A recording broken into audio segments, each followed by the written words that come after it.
Hello friends, सभी को प्यार भरा नमस्कार। मैं गौरव राजपूत आप सभी का हार्दिक अभिनंदन और स्वागत करता हूं लक्ष्य क्लासेस के ऑनलाइन प्लेटफॉर्म की दुनिया।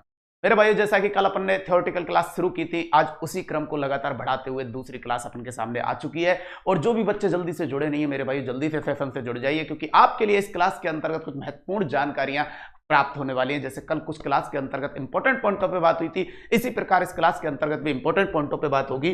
तो अपन जब चलते हैं अगली क्लास के अंतर्गत मेरे भाइयों, तो यहाँ पे सबसे पहले आपको एक बात और बता देता हूँ। अक्षांश जो अपना पब्लिकेशन है मेरे भाइयों, इसको ज्वाइन करने के लिए आप इसके क्यूआर कोड को स्कैन कर सकते हैं। लक्ष्य क्लासेस उदयपुर का व्हाट्सएप चैनल जो है, इसे भी आप ज्वाइन कर सकते हैं, क्योंकि इससे नवीन संबंधित जो भी जानकारी होती है वो हम यहाँ पे दिलाते रहते हैं समय समय पे। और जो भी क्लासें होती है मेरे भाइयों, उनकी पीडीएफ प्राप्त करने के लिए आप लक्ष्य क्लासेस उदयपुर टेलीग्राम को ज्वाइन कर सकते हैं। तो मेरे भाइयों, कल की जो क्लास रही थी उसके बाद अपन सेकंड क्लास पे तुरंत चलते हैं।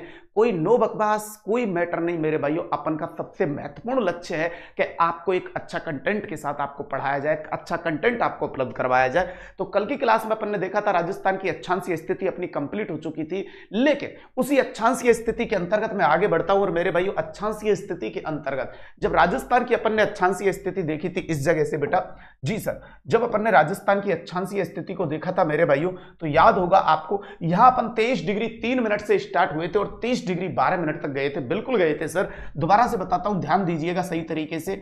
यहां 23 डिग्री 3 मिनट नॉर्थ उत्तरी अक्षांश से अपन प्रारंभ हुए थे और बेटा कितने तक गए थे? 30 डिग्री 12 मिनट नॉर्थ तक गए थे। और यहां पे अपन ने जिले वगैरह, स्थान वगैरह, आपकी तहसील वगैरह, बिंदु वगैरह सारी चीजों पर चर्चा की थी। लेकिन अब क्या बताने के लिए जा रहा हूं उस पर ध्यान रहे। 23 डिग्री 3 मिनट और 30 डिग्री 12 मिनट के बीच में बस मेरे को, तो आप जितने भी बच्चे देख रहे हैं बस इतना बता दीजिए कि 23 डिग्री 30 मिनट आएगा कि नहीं आएगा? सर बिल्कुल आएगा भाई। 23-3 से मेरा स्टार्टिंग है, तो थोड़ा ऊपर जाने पे ही 23.5 आ जाएगा, 23-30 आ जाएगा। 23-30 को अगर मैं ऐसे लिख देता हूं 23.5, तो उत्तरी गोलार्ध में इस उत्तरी अक्षांश को किस नाम से और जाना जाता है बेटा? तो कर्क रेखा के नाम से जाना जाता है। क्लियर है ये वाली बात? तो ये अब जो अपना अध्ययन चलेगा उसी अक्षांशीय स्थिति में वो रहने वाला 23.5 डिग्री कर्क रेखा या उत्तरी अक्षांश पे। ठीक है सर। और 23.5 डिग्री कर्क रेखा या उत्तरी अक्षांश पे जो ये अध्ययन रहेगा मेरे भाइयों, इसके अंतर्गत सबसे पहली बात तो आप यहां से ये समझेंगे, जी सर, कि ये 23.5 डिग्री कर्क रेखा या उत्तरी अक्षांश भारत के कितने राज्यों से जाती है। तो यहां पे ध्यान देंगे बेटा, सबसे पहले इसे भारत में देखते हैं, उसके बाद इसे लेके आएंगे अपने राजस्थान में। तो 23.5 डिग्री जो कर्क रेखा है बेटा, वो भारत के 8 राज्यों से जाती है। पहले यहां पे देख लेते हैं बेटा, इसे भारत के अंतर्गत कितने राज्यों से जाती है मेरे भाइयों? तो ये 8 राज्यों से जाती है। कौन बेटा? 23.5 डिग्री कर्क रेखा अब भारत के अंतर्गत 8 राज्यों से जाती है। उसके बाद इसे राजस्थान में लेके आएंगे, तो वो 8 राज्य आपके भारत के अंतर्गत बेटा हैं कौन कौन से? तो उसमें सबसे पहले आता है, ध्यान रखना, सबसे पहले आता है बेटा गुजरात। कौन आता है? गुजरात। उसके बाद आता है मेरे भाइयों राजस्थान। अब बताइए, राजस्थान आ गया ना, इसीलिए इसे राजस्थान में देखने वाले हैं अपन बेटा सेकंड पॉइंट पर। राजस्थान के बाद मेरे भाइयों थर्ड नंबर पे आएगा बेटा अपना मध्य प्रदेश। Okay sir. मध्य प्रदेश के बाद आएगा बेटा छत्तीसगढ़। क्या आएगा? छत्तीसगढ़। और छत्तीसगढ़ के बाद आएगा बेटा झारखंड। क्या आएगा? झारखंड। और झारखंड के बाद मेरे भाइयों आपका जो आएगा बेटा, वो आएगा पश्चिमी बंगाल। क्या आएगा? पश्चिमी बंगाल। और पश्चिमी बंगाल के बाद 7 सिस्टर की तरफ त्रिपुरा, और उसके बाद आ जाएगा मिजोरम। तो ऐसे करके बेटा ध्यान रखना, जो कर्क रेखा है बेटा, कभी पूछा जाए कि भारत के कितने राज्यों से गुजरती है, तो यहां पे आपको राज्य नजर आ रहे होंगे बेटा, कितने? 8 की सर 8 राज्यों से गुजरती है। बिल्कुल। अब अगली बात यहां पे ये ध्यान देने योग्य है कि जिन 8 राज्यों से गुजरती है वहां पे कर्क रेखा की लंबाई बराबर बराबर तो नहीं होगी सब राज्यों में, तो किसी में हाईएस्ट और किसी में तो न्यूनतम जरूर होगी। तो ये भी आप ध्यान रखेंगे बेटा, अगर आपसे पूछा जाए कि कर्क रेखा की मेरे भाइयों आपसे कहा जाए सर्वाधिक लंबाई वाला राज्य, तो ध्यान रखना बेटा, कर्क रेखा की सर्वाधिक जो लंबाई वाला राज्य है मेरे भाइयों, वो राज्य कौन सा है? आपका एमपी। और फिर आपसे पूछा जाए बेटा ये कि कर्क रेखा की मेरे भाइयों, कर्क रेखा की न्यूनतम लंबाई वाला राज्य है, तो कर्क रेखा की बेटा न्यूनतम जो लंबाई वाला राज्य आता है मेरे भाइयों, वो और कोई नहीं बेटा, आपका राजस्थान आता है। तो भारत के संदर्भ में कर्क रेखा के बारे में आपको ये जानकारी जरूर होनी चाहिए कि ये भारत के 8 राज्यों से गुजरती है। ठीक है। इसकी सबसे ज्यादा जो लंबाई रहेगी वो एमपी में रहेगी, न्यूनतम जो लंबाई रहेगी वो राजस्थान में रहेगी। अब इसको थोड़ा सा इजी बनाने के लिए क्या करें आप, क्योंकि वो जब कहेगा कि आपके जो ये 8 राज्यों से गुजरती है, इन सभी राज्यों को भैया भारत के अंतर्गत ये कर्क रेखा 8 राज्यों से गुजरती है, इन सभी राज्यों को पश्चिम से पूर्व में क्रमानुसार जमाइए। तो बेटा फिर ये क्रमानुसार आपको पता होना चाहिए। अब अगर अभी भी आपको याद नहीं होता है तो फिर एक ट्रिक ले लीजिए मेरे से, इससे याद कर लीजिएगा। देखो मैंने क्या कहा है बताओ, कि गुरु मैंने बेटा 36 झाड़ियों पर, गुरु मैंने 36 झाड़ियों पर तीर मारे। ओके सर, गुरु मैंने 36 झाड़ियों पर तीर मारे। और यहां से जब ट्रिक को आप खोलेंगे तो देखो पहले पे कौन आ गया बताइए, गुजरात। ये ट्रिक केवल आपके 8 स्टेट नहीं खोलेगी, बल्कि बेटा इनको क्रमानुसार खोलेगी, ये ध्यान रहे। 8 स्टेट नहीं बल्कि क्रमानुसार खोलेगी। तो गुजरात, और बताइए रा से कौन आ गया बेटा, राजस्थान, बिल्कुल ठीक कह रहे हैं सर। मैंने से कौन आ गया, मध्य प्रदेश। 36 से कौन आ गया बेटा, छत्तीसगढ़। उसी क्रम में हम आगे बढ़ रहे हैं जैसे मैंने वहां पे लिखाए थे। और झाड़ियों से कौन आ गया, झारखंड। और पर से बेटा कौन आ गया, पश्चिमी बंगाल। जी सर। और तीर से कौन आ गया बेटा, त्रिपुरा। और मारे से कौन आ गया मेरे भाइयों, मिजोरम। कौन आ गया बेटा, मिजोरम।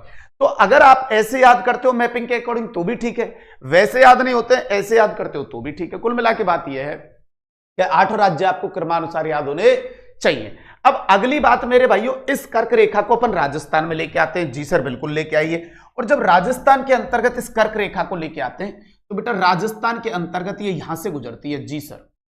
अब राजस्थान में कर्क रेखा की स्थिति जो है वो कहां कहां पे है उसे भी देखिए बेटा अच्छे तरीके से। जब कर्क रेखा की राजस्थान में स्थिति की बात करने के लिए अपन आते हैं तो यहां पे समझ के अच्छे तरीके से समझिएगा भाई साहब। एक जिला आपका यहां पे आता है जिसको आप कहते हैं डूंगरपुर, बिल्कुल सर। और एक जिला है ये बांसवाड़ा। इसका मतलब कर्क रेखा राजस्थान के अंतर्गत बेटा एक तो किस जिले से गुजरती है सर, डूंगरपुर। और बेटा एक किस जिले से गुजरती है, बांसवाड़ा।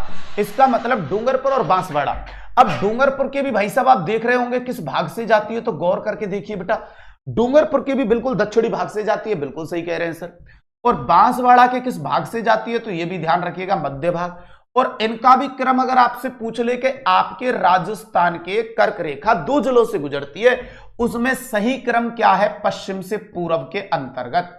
तो पश्चिम से पूर्व जब जाएंगे तो सबसे पहले पड़ेगा बेटा डूंगरपुर, उसके बाद पड़ेगा बांसवाड़ा। पहली बात तो कर्क रेखा राजस्थान के अंतर्गत कितने जिलों से जाती है, 2 जिले, डूंगरपुर और बांसवाड़ा। डूंगरपुर के भी किस भाग से जाती है, दक्षिणी भाग से। बांसवाड़ा के मध्य भाग से जाती है। Okay sir. फिर बात आती है भाई साहब इस कर्क रेखा की लंबाई कितनी है राजस्थान के अंतर्गत, तो ध्यान रखना बेटा कितनी है, 26 किलोमीटर है। फिर बात आती है सर ये दोनों की दोनों जो जिले हैं सर ये किस संभाग में आते हैं, तो ध्यान रखना बेटा ये उदयपुर संभाग में आते हैं। किस संभाग में आते हैं, उदयपुर संभाग में। तो कल को वो ये कहे कि कर्क रेखा राजस्थान के किस संभाग से गुजरती है, तो भाई सब उदयपुर संभाग से गुजरती है, बात तो ठीक है सर। लेकिन जब जिले कहे तो ध्यान रखना डूंगरपुर और बांसवाड़ा से। फिर बात आती है सर इस कर्क रेखा पे सूर्य की जो सीधी किरणें पड़ती हैं सर, इस सूर्य की सीधी किरणें पड़ती हैं वो कितनी तारीख को पड़ती हैं, तो भाई साहब ध्यान रखना 21 जून को पड़ती हैं। Okay sir.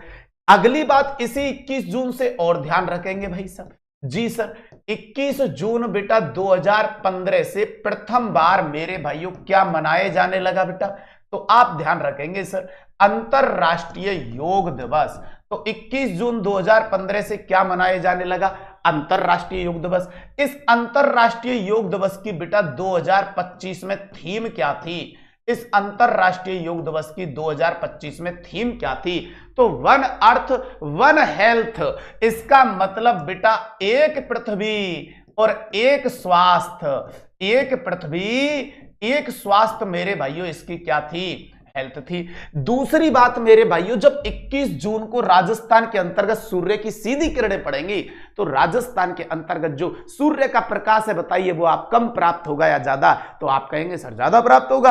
अब ज्यादा प्राप्त होगा तो इसीलिए 21 जून को बेटा आपके राजस्थान में 21 जून को ध्यान रखना, आपके राजस्थान में बेटा सबसे बड़ा दिन, बिल्कुल सही कह रहे हैं सर, वाह, सबसे छोटी रात होती है। जब दिन बड़ा हो जाएगा तो ऑटोमेटिक रात छोटी हो जाएगी, सबसे छोटी रात होती है। तो एक बार वापस से देखिए कर्क रेखा की स्थिति राजस्थान के संदर्भ में क्या रहने वाली है। कर्क रेखा राजस्थान के दक्षिणी भाग से जाती है, ठीक है सर मान लेते हैं भाई ये जो एरिया है ये राजस्थान का दक्षिणी भाग है। इसकी लेंथ कितनी है 26 किलोमीटर। दो जिलों से जाती है, डूंगरपुर और बांसवाड़ा। डूंगरपुर के भी दक्षिणी भाग से, बांसवाड़ा के मध्य भाग से जाती है। और ये दोनों जिले जिस संभाग में आते हैं उसे उदयपुर संभाग कहते हैं मेरे भाइयों। और अगली बात, सूर्य की सीधी किरणें कर्क रेखा पे 21 जून को पड़ती हैं। 21 जून को राजस्थान में सबसे बड़ा दिन व सबसे छोटी रात होती है, ध्यान रखेंगे। 21 जून मेरे भाइयों 2015 से बेटा प्रथम बार अंतरराष्ट्रीय क्या मनाया गया, योग दिवस की शुरुआत की गई थी। और 2025 में इसकी जो थीम रखी गई है वो वन नेशन वन अर्थ, एक पृथ्वी एक स्वास्थ्य। और हर साल भाई साहब ये 21 जून को मनाया जाता है। ये चीजें यहां तक आपको ध्यान रखनी है। अब अगली एक बात अगली स्लाइड में बताता हूं इसी कर्क रेखा से संबंधित। तो पहले अपन ने इंडिया में देखा कर्क रेखा को बेटा, फिर अपन ने कहां पे लेके आए, राजस्थान के अंतर्गत लेके आए। अच्छे से कंटेंट को समझते हुए चलना, क्योंकि लास्ट में जिस प्रकार से मैंने कल बेटा एक क्वेश्चन किया था उसी प्रकार से लास्ट में आपको वापस से एक क्वेश्चन और एक दो क्वेश्चन और कराऊंगा। वहां मुझे आपका आंसर चाहिए मेरे भाइयों, उस जगह पे आपका आंसर चाहिए। चलिए बहुत बढ़िया बेटा, सभी लोग बहुत ज्यादा संख्या में जुड़े हुए हैं मेरे भाइयों। इसी प्रकार प्यार बनाए रखना। आगे बढ़ते हैं मेरे भाइयों अगली बात पर। अब देखो उसी से संबंधित मैंने कुछ मैटर यहां पे लिखा हुआ है आपके लिए कि कर्क रेखा या राजस्थान, कर्क रेखा या उत्तरी अक्षांश जिसे आप कह सकते हैं, बताइए वो कितने जिलों से जा रहा था। राजस्थान के दो जिलों के अंतर्गत एक जिले का नाम क्या था बेटा, एक जिले का नाम था डूंगरपुर, बिल्कुल सर। और एक जिले का नाम क्या था भाई साहब, एक जिले का नाम था बांसवाड़ा। डूंगरपुर का सर कौन सा भाग था, तो दक्षिणी भाग था। और बांसवाड़ा का सर कौन सा भाग था, तो मध्य भाग से जा रही थी। ओके सर, डूंगरपुर के दक्षिणी भाग से, बांसवाड़ा के मध्य भाग से। भाई साहब कौन से संभाग से गुजर रही थी कर्क रेखा, तो आपने देखा सर उदयपुर संभाग से गुजरती है। कौन से संभाग से, उदयपुर संभाग से। लेंथ कितनी निकल के आई थी वो आपने देखा था सर, कितनी आई थी 26 किलोमीटर। सूर्य की सीधी किरणें कब पड़ रही थी, तो मेरे भाइयों 21 जून को पड़ रही थी सर। कब पड़ रही थी कर्क रेखा पे सूर्य की सीधी किरणें, 21 जून को। और पास में स्थित शहर, अब इस चीज को ध्यान रखेंगे कि कर्क रेखा पर राजस्थान में सर्वाधिक पास में स्थित शहर कौन सा है। अब सबसे पहले तो यहां पे भाई साहब शहर किसे कहते हैं, पहले तो इसे देख लीजिए। चलो पहले तो शहर का नाम ही बता देता हूं कि कभी पूछे राजस्थान में कर्क रेखा पे सर्वाधिक पास में स्थित शहर कौन सा है, तो भाई साहब ध्यान रखना वो है कुशलगढ़ शहर। राजस्थान में कर्क रेखा पर सर्वाधिक पास में स्थित शहर। भाई साहब ये वेरी वेरी मोस्ट लाइन है, मैं फिर कह रहा हूं आपसे ध्यान रखना कि कभी भी आपसे पूछे कि राजस्थान में कर्क रेखा पर, राजस्थान में मेरे भाइयों कर्क रेखा पर, और आपसे कहा जाए बेटा सर्वाधिक पास में स्थित शहर, तो राजस्थान में कर्क रेखा पर सर्वाधिक पास में स्थित शहर। तो ध्यान रखना भाई साहब सर्वाधिक पास में जो स्थित शहर है उसे कहेंगे कुशलगढ़। अब इस शहर का मीनिंग क्या होता है यहां पे ध्यान दीजिए भाई साहब। शहर के लिए सबसे पहली कंडीशन तो ये होनी चाहिए कि वहां का जो जनसंख्या है, उस सिटी का जो जनसंख्या है वो कम से कम भाई साहब 5000 लोग से अधिक होना चाहिए। 5000 से अधिक होना चाहिए भाई साहब शहर का दर्जा प्राप्त करने के लिए। वहां की जो पॉपुलेशन है वो 5000 से अधिक होनी चाहिए, ठीक है सर। शहर का दर्जा प्राप्त करने के लिए दूसरी बात, जनसंख्या के अलावा जो जनसंख्या घनत्व है वो कम से कम मेरे भाइयों 400 व्यक्ति प्रति वर्ग किलोमीटर, 400 व्यक्ति प्रति वर्ग किलोमीटर होना ही चाहिए मेरे भाइयों। कितना बेटा, 400 व्यक्ति प्रति वर्ग किलोमीटर। मतलब इससे कम तो होना पॉसिबल है ही नहीं मेरे भाइयों, इससे अधिक ही होना चाहिए। इसी प्रकार जनसंख्या भी 5000 तो कम से कम होनी चाहिए, अधिक इससे चलेगी मेरे भाइयों। और अगली इंपॉर्टेंट बात कि भाई साहब किसको शहर का दर्जा देंगे, तो ध्यान रखना भाई साहब कृषि कार्य में, गैर कृषि कार्य में संलग्न जो लोग हैं भाई साहब, किसमें बेटा, गैर कृषि कार्य में संलग्न।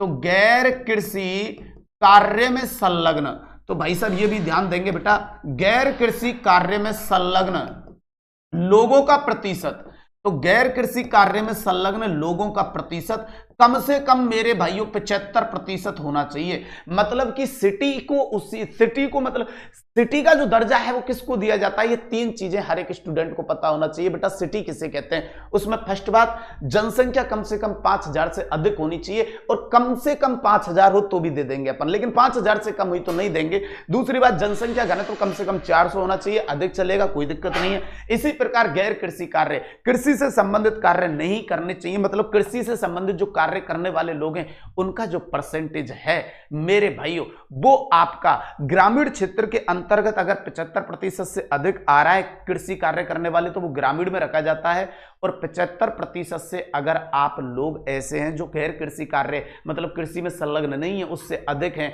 तो वो किस में रखा जाता है बेटा, सिटी में रखा जाता है। इसका मतलब सिटी अगर पूछा जाए कि कर्क रेखा पे, आपसे पूछा जाए कर्क रेखा पे सर्वाधिक पास में स्थित शहर कौन सा है, तो मेरे भाइयों ये बात जरूर ध्यान रखिएगा, ये वेरी वेरी मोस्ट बात है भाई साहब कि कर्क रेखा पर सर्वाधिक पास में स्थित शहर। तो ये सारी जो बातें बताई गई हैं ये किसके लिए मैंने बताई है बेटा, ये कुशलगढ़ के लिए बताई है। तो ये चीज आपको जरूर पता होना चाहिए, इसी आधार पर बेटा शहर का दर्जा दिया जाता है मेरे भाइयों। तो बताइए बात क्लियर हुई यहां तक, कोई बात नहीं मेरे भाइयों। चलिए यहां तक बात समझ में आ गई ना आपको, कर्क रेखा से संबंधित ये मैटर आपको बेटा याद होना चाहिए। अगले पॉइंट पे पहुंचते हैं मेरे भाइयों। अब देखो ये कितना जबरदस्त पॉइंट है, इसे समझना मेरे भाइयों। जी सर बताइए आप, तो उसने पूछा है राजस्थान में भाई साहब सूर्य की किरणों की स्थिति। अब सर राजस्थान में सूर्य की किरणों की स्थिति मतलब यहां पे उसने लिखा हुआ है आपके सामने 21 जून, 21 मार्च, 23 सितंबर और 22 दिसंबर। अब अपने यहां से जो रेखा जा रही थी उसमें आपने देखा था कि सर अपने यहां से जाने वाली जो रेखा थी वो तो अपने पास थी 23.5 डिग्री कर्क रेखा, बिल्कुल थी सर। अब इस 23.5 डिग्री कर्क रेखा पे मेरे को बेटा एक बात बताइए, जब यहां पे सूर्य सीधा चमकेगा कर्क रेखा पे, जब सूर्य की सीधी किरणें पड़ेंगी तो वो तारीख कितनी होती है, 21 जून, बिल्कुल ठीक कह रहे हैं सर। अब 21 जून को राजस्थान में सूर्य की अगर सीधी किरणें कहीं पड़ेंगी तो वो तो यहां आएंगी, और ये कर्क रेखा 2 जिलों से जाती है जिसमें एक जिले का नाम है डूंगरपुर और एक का नाम है बांसवाड़ा, और ज्यादा किससे जाती है, बांसवाड़ा से। बात तो सही कह रहे हैं सर। तो मेरी बात मैं ये समझाना चाहता हूं कि जब सूर्य सीधा कर्क रेखा पर रहेगा 21 जून को तो राजस्थान में सूर्य की सीधी किरणें किस जिले में आएंगी, बांसवाड़ा में। और राजस्थान का सबसे जो उत्तरी जिला है मेरे भाइयों जिसको आप कहते हो बेटा श्री गंगानगर, क्या कहते हो मेरे भाइयों, श्री गंगानगर। जी सर, तो श्री गंगानगर जो जिला है और यहां पे एक बांसवाड़ा जिला है। तो ध्यान रखना मेरे भाइयों 21 जून को सूर्य की सीधी किरणें कहां पे हो चुकी हैं, जी सर सूर्य की सीधी किरणें हो चुकी हैं बांसवाड़ा में। तो 21 जून को कल को वो पूछे कि सूर्य की भाई साहब तिरछी किरणें कहां रहेंगी, तो ध्यान रखना बेटा तिरछी किरणें रहेंगी श्री गंगानगर में। ये कौन सी तारीख में मैंने बताया है, केवल आपको 21 जून की स्थिति में बताया है मेरे भाइयों के सीधी पड़ेंगी कहां, बांसवाड़ा में, और तिरछी पड़ेंगी कहां, श्री गंगानगर में। ओके सर, अब बात कर लेते हैं 21 मार्च और 23 सितंबर को बेटा जब सूर्य कौन सी रेखा पे होगा मेरे भाइयों, भूमध्य रेखा पे होगा, बिल्कुल ठीक सर। जब सूर्य यहां पे रहेगा भूमध्य रेखा पर रहेगा सूर्य, जी सर। तो मेरे भाइयों अब राजस्थान में सूर्य की किरणों का स्थिति क्या होगा तो उसे भी समझेंगे आप। तो देखो बांसवाड़ा के अंतर्गत मेरे भाइयों थोड़ी तिरछी हो जाएंगी, बिल्कुल हो जाएंगी सर। और जब अपन श्री गंगानगर की बात करेंगे तो और भी तिरछी हो जाएंगी, बात तो ठीक सही कह रहे हैं सर। इसका मतलब 21 जून को राजस्थान में सीधी बांसवाड़ा और तिरछी श्री गंगानगर। फिर 21 मार्च और 23 सितंबर में सूर्य कौन सी रेखा पे आ चुका है, भूमध्य रेखा, जो मेरे राजस्थान से गुजरती नहीं है। अब बताइए जैसे जैसे सूर्य की किरणें मेरे से तिरछी होती जाएंगी या सूर्य मेरे से दूर होता जाएगा उस स्थिति में मुझे कम प्रकाश ही तो प्राप्त होगा, बात तो सही कह रहे हैं सर। तो इसीलिए कह रहा हूं 21 मार्च और 23 सितंबर में बांसवाड़ा में तिरछी पड़ेंगी, लेकिन उससे भी ज्यादा तिरछी कहां पड़ेंगी, श्री गंगानगर में। ठीक है सर। फिर अगली कंडीशन देखते हैं, जब सूर्य आपका यहां पे आ जाएगा कौन सी रेखा पे मेरे भाइयों, तो ये रेखा है आपकी मकर रेखा। तो देखो अब बांसवाड़ा में किरणें कैसी पड़ेंगी, तो बांसवाड़ा के अंतर्गत तिरछी, बिल्कुल ठीक कह रहे हैं सर। और भाई साहब श्री गंगानगर में और भी तिरछी, बिल्कुल। अब मेरे को यूं बताइए इन तीनों पोलों को देखा जाए तो सर्वाधिक तिरछी श्री गंगानगर में कब हुई, तो कल को पूछ ले श्री गंगानगर जिले में सर्वाधिक तिरछी किरणें कब पड़ती हैं, तो ध्यान रखना श्री गंगानगर जिले में सर्वाधिक तिरछी किरणें जो पड़ती हैं वो 22 दिसंबर को पड़ती हैं। और अगर यहां वो 21 जून लिख के देगा तो आधे बच्चे तो उसी टाइम पे गोल हो जाएंगे।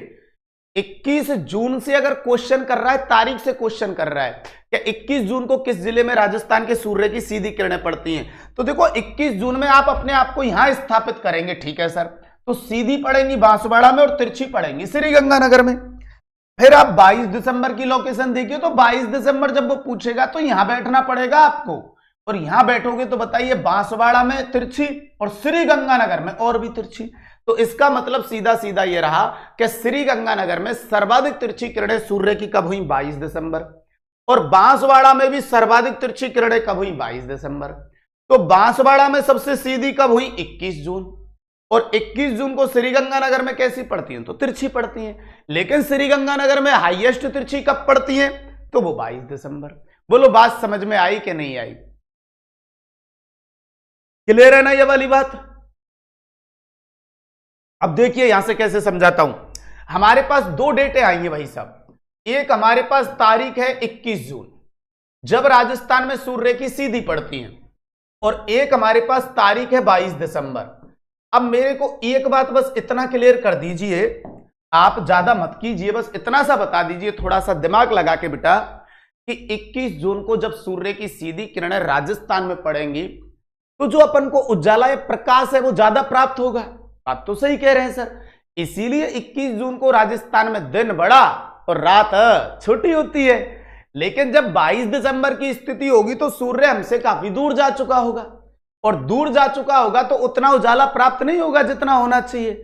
इसीलिए 22 दिसंबर को मेरे भाई और राजस्थान में उजाला कम प्राप्त होगा, तो दिन छोटा और रात बड़ी होगी मेरे भाई। तो 21 जून में सबसे पहले तो ये ध्यान रखें आप, 21 जून को बेटा राजस्थान में, जी सर 21 जून को राजस्थान में मेरे भाइयों सबसे बड़ा दिन, जी सर सबसे बड़ा दिन व मेरे भाइयों सबसे छोटी, सबसे बड़ा व सबसे छोटी रात होती है। Okay sir. तो 21 जून को राजस्थान में सबसे बड़ा दिन व सबसे छोटी रात होती है। तो 22 दिसंबर में जस्ट उल्टा हो जाएगा। 22 दिसंबर को ध्यान रखेंगे भाई साहब आपके राजस्थान में, जी सर सबसे बड़ी रात, ओके सबसे बड़ी रात व मेरे भाइयों सबसे छोटा, सबसे बड़ी रात व सबसे छोटा दिन होता है। अब देखो आप इसे जबरदस्ती टेंशन का विषय बस बनाए तो भाई वो तो मेरे पे कोई उपाय नहीं है। बाकी सिंपल समझ सकते हैं कि जून के महीने के अंतर्गत जब सूर्य सीधा कर्क रेखा पे होगा तो हमें प्रकाश की ज्यादा प्राप्त होगी, तो गर्मी भी तो ज्यादा महसूस होगी। बात तो सही कह रहे हैं सर आप। और जब दिसंबर में सूर्य हमसे दूर रहेगा तो बताइए उतना प्रकाश आएगा जितना आना चाहिए? नहीं आएगा सर, तो सर्दी महसूस होगी। तो ये सिंपल याद रखना भाई। अब सर्दी जब महसूस होती है आपको दिसंबर के महीने में, तो आप ताप का बड़ा इंतजार करते हैं, इसीलिए दिन छोटा रखेंगे और रात बड़ी रखेंगे। और जून के महीने के अंतर्गत देखते हैं भयंकर गर्मी पड़ती है क्योंकि सूर्य की सीधी किरणें पड़ रही हैं, तो उस टाइम पे दिन बड़ा रखेंगे और रात छोटी रखेंगे। इजी है नहीं है क्या? गुड मॉर्निंग मेरे भाइयों, सभी प्यारे साथियों को गुड मॉर्निंग। चलिए मेरे भाइयों यहां तक बात समझ में आ गई आपके? जी सर। अब अगले पॉइंट पे बढ़ते हैं। अब सुनिए ये क्या है, राजस्थान की देशांतरीय स्थिति पे अपन आ गए, वहां तक अक्षांशीय स्थिति अपन ने कंप्लीट की। अब देशांतरीय स्थिति को समझेंगे और यहां से सबसे पहले मेरे को ये बताएंगे कि जब अपन राजस्थान की देशांतरीय स्थिति पढ़ते हैं तो मेरे को बस इतना बता दीजिए उसके अनुसार आपका जो राजस्थान आता है वो मैं कल बता रहा था आपको कौन से गोलार्ध में आता है, पूर्वी गोलार्ध में आता है सर। और इसीलिए राजस्थान के दोनों तरफ अपन लगाते हैं क्या? पूर्वी देशांतर। जैसे अक्षांश के अकॉर्डिंग उत्तरी अक्षांश टू उत्तरी अक्षांश लगा रहे थे, ऐसे बेटा अपन कौन से गोलार्ध में आते हैं? देशांतर के अकॉर्डिंग पूर्वी गोलार्ध में, इसीलिए दोनों तरफ लगाएंगे पूर्वी देशांतर टू पूर्वी देशांतर। अब यहां सबसे पहली बात यह देख लेते हैं कि भाई साहब पूर्वी देशांतर में अपन आते हैं, वो ठीक है जब आप इस प्रकार से ग्लोब बनाओगे, ठीक है सर। और ग्लोब बनाने के बाद जब बीचों बीच एक देशांतर रेखा आप दर्शाओगे, जी सर, और वो देशांतर रेखा रहेगी मेरे भाइयों आपकी ये 0 डिग्री देशांतर। ओके सर, ये 0 डिग्री देशांतर, इसके द्वारा दो गोलार्ध बनेंगे। एक तो ये रहेगा जिसे आप कहेंगे पूर्वी गोलार्ध, और बेटा एक ये रहेगा जिसे आप कहेंगे पश्चिमी गोलार्ध। तो अपना जो राजस्थान है भाई साहब वो तो इस गोलार्ध में है, इसीलिए पूर्वी गोलार्ध में जितनी भी रेखाएं रहेंगी उनके पीछे ध्यान रहे आपको कि भाई साहब क्या लगाना है, पूर्वी देशांतर लगाना है, कोई भी पश्चिम नहीं लगाएगा, पहली बात। अब दूसरी बात क्या है उसे सुने। जब भाई साहब 0 डिग्री से इधर की तरफ चलेंगे, आप देशांतरों को ऐसे खींचते हुए इधर की तरफ चलेंगे तो यह संख्या बढ़ती हुई जाएगी, 1 2 3 4 5 करके ऐसे यहां तक आएगी 180 तक। बात तो ठीक कह रहे हैं सर। तो इस पश्चिमी बिंदु पे आपका जो देशांतर आएगा वो बजाय पूर्वी बिंदु के छोटा ही तो आएगा और पूर्वी बिंदु की तरफ डिजिट में बड़ा लिखा जाएगा। बिल्कुल ठीक कह रहे हैं सर, क्योंकि जब इधर से इधर चलते हैं तो संख्या लगातार बढ़ती है, प्लस होती जाती है। तो भाई साहब यहां आपका ये पश्चिमी बिंदु मान लेता हूं मैं, ये रहा राजस्थान का जैसलमेर जिले में।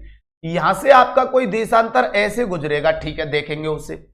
और ये राजस्थान का पूर्वी बिंदु रहा, यहां से आपका जो देशांतर गुजरेगा वो कौन सा गुजरेगा उस पर भी चर्चा करेंगे। तो राजस्थान की जब देशांतरीय स्थिति में आप चलो तो पश्चिमी जो बिंदु है वहां से गुजरने वाला मेरे भाइयों देशांतर कितना है, तो बेटा उस देशांतर को आप बोलेंगे 69 डिग्री 30 मिनट पूर्वी देशांतर। अब देखिए किसी भाई के दिमाग में अगर यह बात चल रही है कि सर ने पूरब क्यों लगाया, इधर तो पश्चिम आ रहा है, तो यहां दिशा के मायने नहीं है, यहां मायने हैं कि बेटा आप किस गोलार्ध में स्थित हैं। तो इसीलिए भाई साहब पूर्वी देशांतर लगाया है क्योंकि अपन पूर्वी गोलार्ध में स्थित हैं, ठीक है सर। और कितने से चालू हो चुके हैं, 69 डिग्री 30 मिनट पूर्वी देशांतर से चालू हो चुके हैं। उसमें भी यहां पे क्लियर कर देता हूं कैसे आया है। जैसे ये अपने पास 0 डिग्री देशांतर था, ये आपका राजस्थान मान लीजिए, ठीक है सर। और इसमें भी मेरे भाइयों इस जगह से आप एक रेखा बना लीजिए जिसे मैं 69 कह रहा हूं, और फिर एक रेखा बेटा ये देशांतर 70, और एक रेखा आपकी ये 78, और एक रेखा ये 79। अब बताइए जब राजस्थान को यहां पे आप देख रहे हैं तो क्या राजस्थान 69 से स्टार्ट हो रहा है? नहीं हो रहा है सर। और 70 जो है वो राजस्थान के थोड़ा अंदर से जा रही है, बात तो ठीक है सर। तो बेटा जब एक डिग्री से दूसरे डिग्री के बीच में आप जाते हैं तो बेटा बीच में 60 मिनट आप इंक्लूड करते हैं, तो यहां जैसे ही 69 से आगे बढ़ेंगे तो इससे बोलेंगे 69 degree 1 minute, 69 degree 2 minute, 69 degree 3 minute, ऐसे करके मेरा राजस्थान स्टार्ट होता है भाई साहब 69 डिग्री 30 मिनट से, इसलिए इसे 69-30 लिखा जाता है। और कितने पे अपन क्लोज होते हैं, तो 78 से भी आगे कुछ भाग दिख रहा है आपको, तो वो 17 मिनट पे जाके क्लोज होता है। इसलिए जब इधर की तरफ देशांतर अपन लिखेंगे तो वो लिखा जाता है बेटा पूर्वी बिंदु पे जो देशांतर लिखा जाता है वो लिखा जाएगा मेरे भाइयों क्या आपका, तो ध्यान रखना 78 डिग्री 17 मिनट पूर्वी देशांतर। तो राजस्थान की देशांतरीय स्थिति रहेगी 69 डिग्री 30 मिनट से 78 डिग्री 17 मिनट पूर्वी देशांतर। और यहां पश्चिमी बिंदु पे जो बेटा जिला आपका आएगा वो जिला कौन सा रहेगा, तो ये भी आप ध्यान रखेंगे सर। यहां पे जो जिला रहेगा मेरे भाइयों आपका, इधर जो जिला रहेगा आपका पश्चिमी बिंदु पे बेटा वो जिला रहेगा आपका जैसलमेर, ठीक है सर। और इधर की तरफ बेटा जो जिला रहेगा आपका वो ध्यान रखना वो जिला रहेगा आपका धौलपुर। कौन सा रहेगा? धौलपुर। रटना नहीं है मेरे भाई, इधर क्षेत्रफल की दृष्टि से बड़ा जिला तो इधर छोटा जिला, इधर जैसलमेर तो इधर धौलपुर, ठीक है सर। अब जिले से भी छोटा स्तर होता है तहसील का, तो ये पश्चिमी बिंदु किस तहसील के अंतर्गत है, जो कि राजस्थान की सबसे क्या कहलाएगी, पश्चिमी तहसील वो कहलाएगी, सबसे पूर्वी तहसील। तो इधर जो पश्चिमी तहसील आती है उसे ध्यान रखना उसका नाम है बेटा सम तहसील। तो यहां राजस्थान की आपकी कौन सी तहसील रहेगी, जो राजस्थान की सबसे पूर्वी तहसील रहेगी उसे ध्यान रखना बेटा, उस तहसील का नाम है राजाखेड़ा। कौन सी तहसील है? राजाखेड़ा तहसील।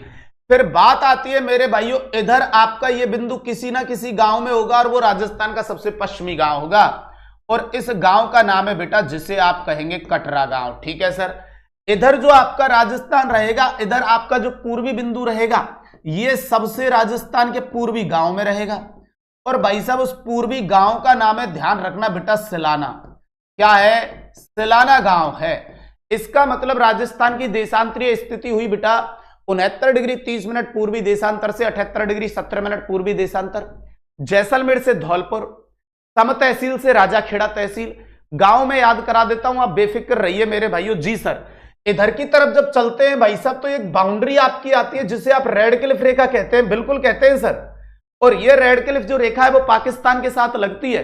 तो एक बार पाकिस्तान ने कहा हमसे कि सर गौरव सर चलो युद्ध हो जाए, तो भाई साहब हम कहां पीछे हटने वाले, हमने कहा हो जाए। तो उसने हमारे सामने एक शर्त रखी कि तोप गोला बारूदों से नहीं लड़ेंगे सर, तलवारों से लड़ेंगे। तो हमने भी कहा तेरी मर्जी, तू जिससे चाहे उससे लड़ ले, लेकिन हम तो लड़ने के लिए तैयार हैं भाई, हमने पीछे कब हटे हैं बताइए आप। तो भाई साहब अगले दिन युद्ध हो गया। अब बाउंड्री पे धुआंधार दोनों सेना के जवान क्या चला रहे, तलवार चला रहे मेरे भाई। और तलवार चलेंगी तो स्वाभाविक सी बात है शरीर तो कटेगा यार। अब कटेगा मतलब कटरा गांव, और किसी का अगर शरीर ज्यादा कट गया है तो जब उसे डॉक्टर के पास लेके जाएंगे तो वो तो सिलेगा यार भाई साहब, नहीं है क्या? सिलने का मतलब टांके लगाएगा यार। तो इधर वाली साइड में जहां पोजीशन ही ऐसी है कटने वाली पाकिस्तान के सैनिकों की, तो इधर वाली साइड में कटरा लगाएंगे आप, और हम उन्हें इंसानियत के नाते इधर की तरफ सिल देंगे, मतलब सिलाना गांव। समझ गए? तो कटरा गांव और सिलाना गांव। ओके सर, अब अगली बात पे चलते हैं मेरे भाइयों। यहां पे ये राजस्थान की जो निकल के आती है मेरे भाइयों, ये रहेगी आपके राजस्थान की क्या बेटा? तो ये आप जो देख रहे हो बेटा, ये राजस्थान की रहेगी मेरे भाइयों आपकी चौड़ाई। क्या रहेगी बेटा? चौड़ाई। अब बात कर लेते हैं राजस्थान की चौड़ाई की। तो चौड़ाई जो आपकी आती है वो आती है 869 किलोमीटर। फिर अपन ने कल जब देखी थी तो ये राजस्थान की क्या थी बेटा? ये लंबाई थी सर। ये कितनी आती है? 826 किलोमीटर। अब बताइए दोनों में, यहां मेरे भाइयों चौड़ाई की बात कर लेते हैं और यहां मेरे भाइयों किसकी बात चल रही है? लंबाई की। अब अगर इन दोनों में मेरे भाइयों में अंतर की बात करूं कि अंतर कितना आ रहा है, तो एक दूसरे में से घटा देते हैं तो भाई साहब अंतर आ जाता है कितने का? 43 किलोमीटर का अंतर आता है सर। कितने का अंतर आता है? 43 किलोमीटर का अंतर आता है। ओके सर, अब बात करते हैं राजस्थान के देशांतरीय विस्तार की। इधर मैंने लिख रखा है राजस्थान का देशांतरीय विस्तार। ये तुम जानते ही हो देशांतरीय विस्तार कैसे निकालते हैं मेरे भाइयों। वो पूछ रहा है कितने देशांतर राजस्थान से होकर निकलते हैं। जैसे आपकी शुरुआत कितने देशांतर से बताइए? 69 डिग्री 30 मिनट। और आप कितने तक जा रहे हो मेरे भाइयों? तो 78 डिग्री 17 मिनट तक आप जा रहे हो। तो कितने देशांतरों में राजस्थान का विस्तार है? कितने देशांतर राजस्थान के मध्य भाग से गुजरते हैं? तो इसके लिए मैंने आपसे एक ही बात कही थी कि बड़ी संख्या में से छोटी को घटा देना। तो जब राजस्थान का आप देशांतरीय विस्तार निकालने के लिए जाओ तो ध्यान रखना अपने पास बड़ी संख्या है 78 डिग्री 17 मिनट, और इसमें से माइनस करना है आपको 69 डिग्री 30 मिनट। लेकिन हर एक बच्चे के साथ यहां प्रॉब्लम हो सकती है कि 17 में से 30 नहीं जाता है। ऐसी कंडीशन में आप इधर से 1 डिग्री उधार लेंगे। तो जो 78 आपको दे रखा है उस पे से जब 1 डिग्री आप उधार लेंगे तो बताइए 78 की जगह तो रह जाएगा कितना बेटा? 77। बिल्कुल ठीक कह रहे हैं। और 1 डिग्री बराबर होता है मेरे भाइयों, ध्यान रखना, 60 मिनट। कितना होता है? 60 मिनट। तो वहां 78 की जगह 77 रह गया, 1 डिग्री उधार ले लिया। और जब 60 को अपन 17 में इंक्लूड करेंगे इस संख्या को बड़ी करने के लिए, तो जब 60 प्लस 17 करेंगे तो ये भी कितना हो गया? 77 मिनट। नीचे वाली संख्या को ऐसे ही रहने दीजिए, 69 डिग्री 30 मिनट। बोलो कितना बचा? 47। और यहां कितना बचा? 8 डिग्री 47 मिनट। अब ध्यान रहे इसमें, जैसे कल आपने गलती की थी पूर्वी देशांतर, तो ऐसे नहीं लगाना है। ये पूर्वी देशांतर नहीं है, ये आपके राजस्थान का मेरे भाइयों देशांतरीय विस्तार है। ये राजस्थान का बेटा क्या है? देशांतरीय विस्तार है। ओके सर, तो कभी भी पूछे राजस्थान का देशांतरीय विस्तार कितना है तो आप कहेंगे 8 डिग्री 47 मिनट। एक बार मेरे को आप कमेंट करके बताओ कि यहां तक बात आपके समझ में आई कि नहीं आई। जल्दी से कमेंट करके बताइए, फिर अपन आगे बढ़ते हैं मेरे भाइयों कुछ इंपॉर्टेंट पॉइंट्स के साथ। बहुत बढ़िया मेरे भाइयों, बहुत बढ़िया। चलिए, तो अब अगली जो बात आ रही है वो आपकी क्या रहेगी? सुनिए, मैं लेके आ चुका हूं राजस्थान का मध्य बिंदु सर। क्या? राजस्थान का मध्य बिंदु मेरे भाइयों। अब राजस्थान का जो मध्य बिंदु है ये कैसे निकलेगा, इस पे भी मैं चर्चा करता हूं आपके लिए कि राजस्थान के जिस मध्य बिंदु की अपन बात कर रहे हैं मेरे भाइयों, ये कैसे निकाला जाता है। तो सबसे पहले इस स्लाइड पे चलते हैं, उसके बाद वहां पे आएंगे।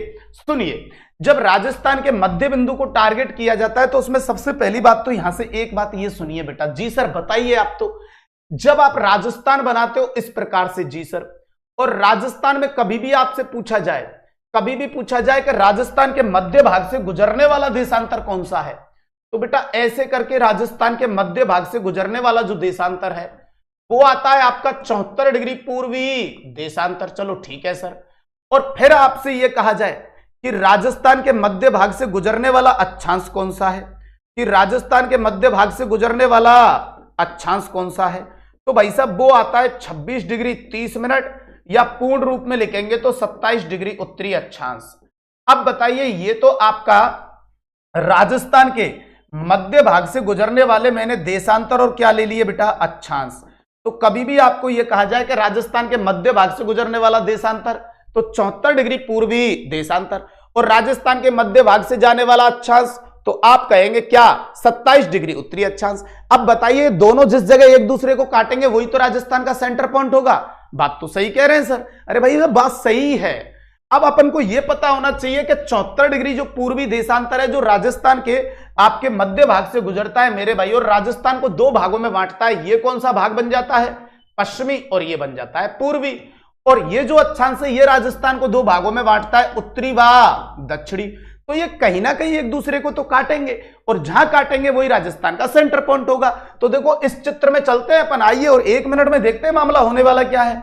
जब आप 74 डिग्री पूर्वी देशांतर पे काम करोगे तो बेटा ये एक तो गुजरता है किस जिले से? श्रीगंगानगर से। ओके सर, ठीक है।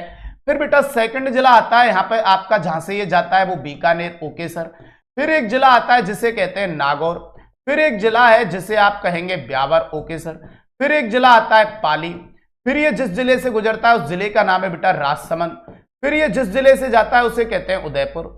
फिर उदयपुर से जो एक जिला अलग हुआ उससे निकलता है ये जिसे कहेंगे आप सलुम्बर। और एक लास्ट जिला इसमें आता है डूंगरपुर।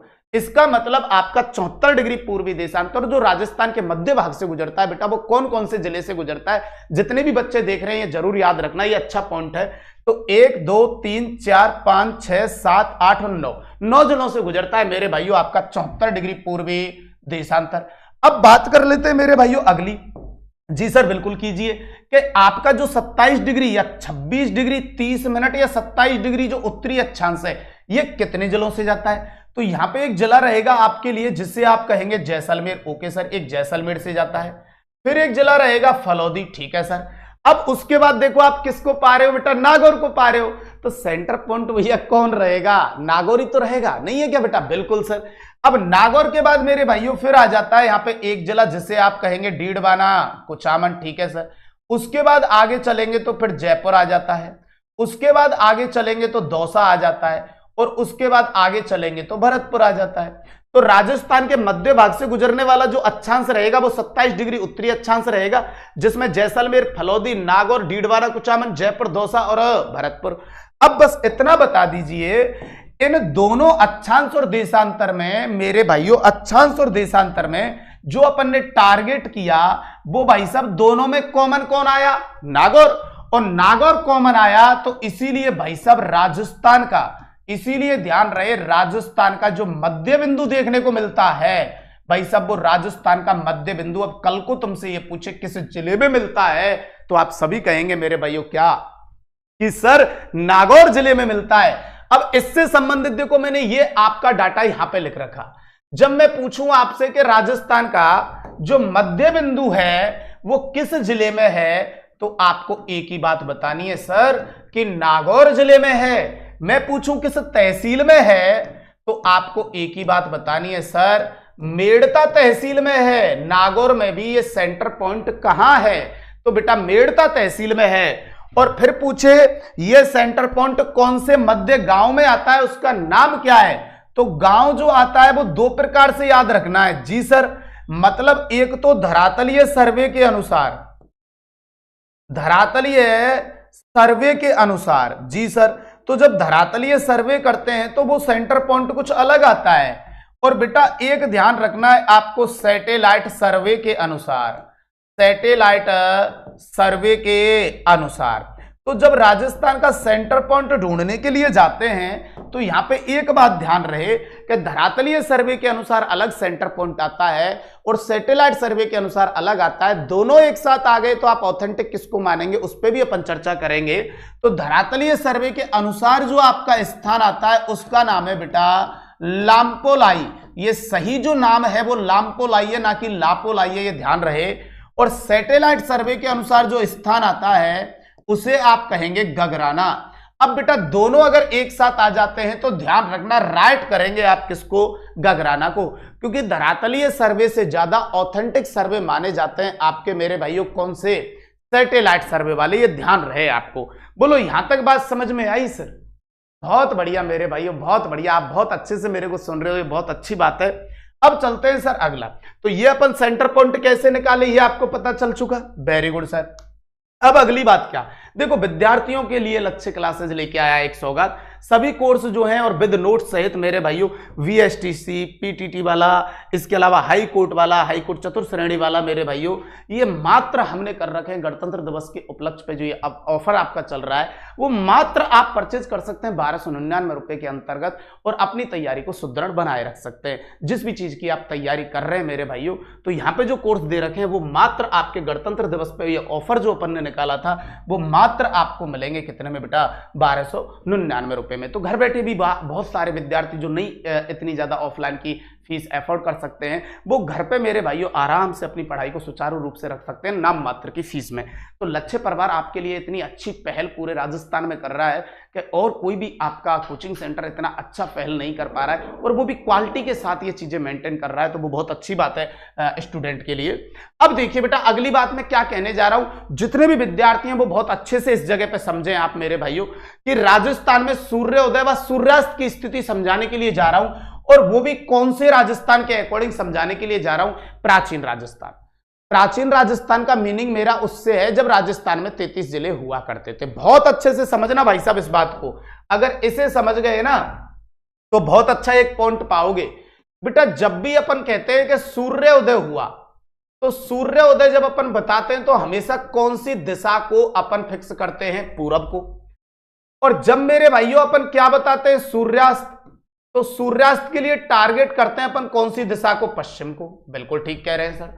तो पहली तो यही बात आपको ध्यान रखनी है जो बचपन से आप सीखते हुए आए कि सूर्योदय के लिए जो साइड रहेगी वो पूरब रहेगी, और सूर्यास्त के लिए जो साइड रहेगी वो ध्यान रखना पश्चिम रहेगी। जैसे मैं समझाना चाहता हूं अभी एक डायग्राम से आपको, जैसे मैंने यहां पे ये 1 नंबर का कोई बॉक्स बनाया, जी सर, फिर बेटा मैंने ये कोई 2 नंबर का बॉक्स बनाया, ओके सर, फिर मैंने ये 3 नंबर का बॉक्स बनाया, ठीक है सर। अब देखो मैं कहना क्या चाह रहा हूं उसे समझ लीजिए आप। पहले मान के चलिए सूर्योदय हुआ, ये सूर्योदय हुआ, ठीक है सर। तो मैंने कहा सूर्योदय के लिए हमेशा पूरब साइड चलती है, तो 1 नंबर की बताइए, ये वाली साइड ही तो पूरब है। नवीन राजस्थान में कुछ लॉजिक यहां पे चेंज हुआ है, इसलिए अच्छे तरीके से पूरे एकाग्रचित होकर इस बात को सुनना, जब आपको पता चलेगा कि वास्तव में ये तो बहुत बड़ी बात है, तो एकाग्रचित होकर सुनना मेरे भाइयों इस बात को। सूर्योदय के लिए पूरब साइड अपन कंप्लीट करते हैं, तो 1 नंबर की पूरब ये है, बिल्कुल ठीक कह रहे हैं सर। अब 2 नंबर का जो बॉक्स है उसकी पूरब ये है, बिल्कुल ठीक है सर। और जो 3 नंबर का बॉक्स है उसकी पूरब ये है। अब बताइए जिसकी सबसे पहले पूरब पड़ेगी, जिसकी सबसे पहले पूरब पड़ेगी वहीं तो सूर्योदय सबसे पहले होगा। तो बताइए इन तीनों लाइनों में से फर्स्ट पे ये है, सेकंड पे ये है, थर्ड पे ये है, तो बताइए सर्वप्रथम सूर्योदय कहां हुआ, 1 नंबर में, उसके बाद कहां हुआ, 2 नंबर में, क्योंकि उस पूरब के बाद ये पूरब आ रही है, और उसके बाद कहां हुआ, 3 नंबर में।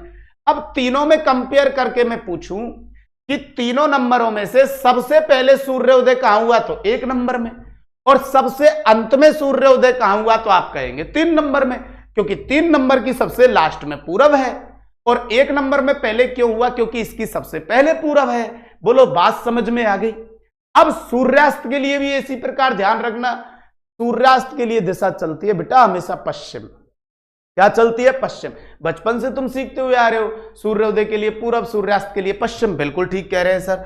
अब सूर्यास्त के लिए अगर पश्चिम चलती है तो यहां पे आइए, बताइए 1 नंबर की पश्चिम यही तो है, 2 नंबर की पश्चिम यह है, और 3 की यह है। अब बताइए सबसे पहले पश्चिम किसकी पड़ रही है, 1 नंबर की, बात तो ठीक है सर। तो सबसे पहले अस्त किस में होगा, 1 नंबर में, उसके बाद अस्त होगा 2 में, उसके बाद अस्त होगा 3 में। फिर कह रहा हूं सूर्योदय के लिए हमेशा पूरब साइड देखी जाती है, अस्त के लिए हमेशा पश्चिम देखी जाती है। अब बताइए तीनों में से पहले पश्चिम किसकी पड़ रही है, 1 की, तो उसी में पहले अस्त होगा, और लास्ट में किसकी पड़ रही है, 3 की, तो उसमें अंत में अस्त होगा।